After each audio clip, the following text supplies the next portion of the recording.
Using a crude machete, Alam Jafar shaves lengths of young bamboo.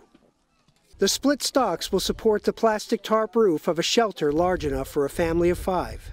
But the 25-year-old rice farmer no longer has a family. Fleeing ethnic violence in their Southeast Asian homeland, his wife and their 3 children drowned at sea.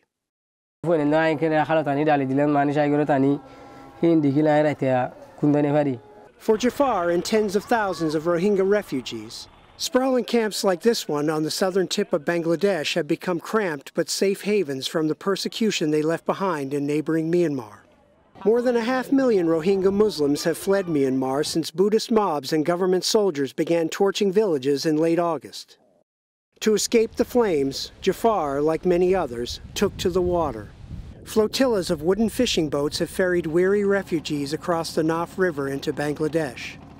Carrying his 2-month-old twins in rice sacks slung over his shoulder, Jafar led his wife and their 7-year-old son across the mountains and through forests to the coast.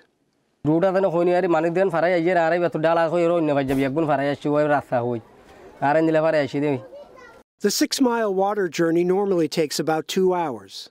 But the 20-foot boat carrying the family strayed off course in the darkness and drifted out into the open sea. What had promised to be a short voyage turned into an 18-hour nightmare.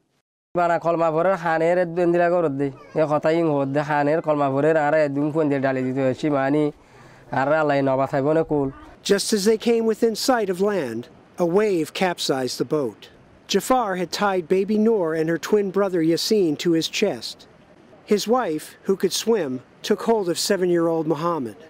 For a half hour, the father floated on his back, trying to keep the twins' heads above water. But the strain was too much.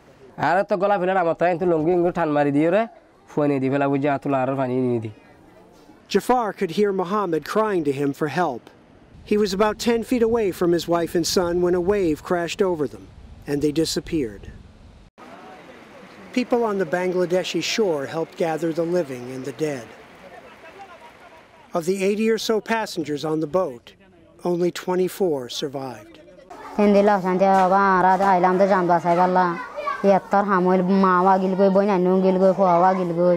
The United Nations is calling the flight of the Rohingya the largest and fastest human exodus in Asia since the Vietnam War.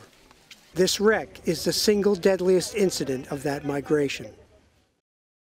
Jafar and the other dazed survivors were processed at the Bangladeshi fishing port of Cox's Bazar, then transferred to the refugee camp.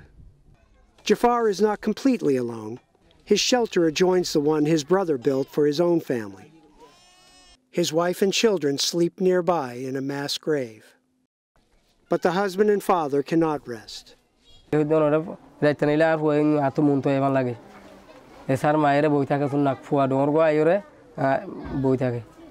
He sometimes thinks he should return to Myanmar and kill himself. His faith is the only thing stopping him. Alan Breed, Associated Press.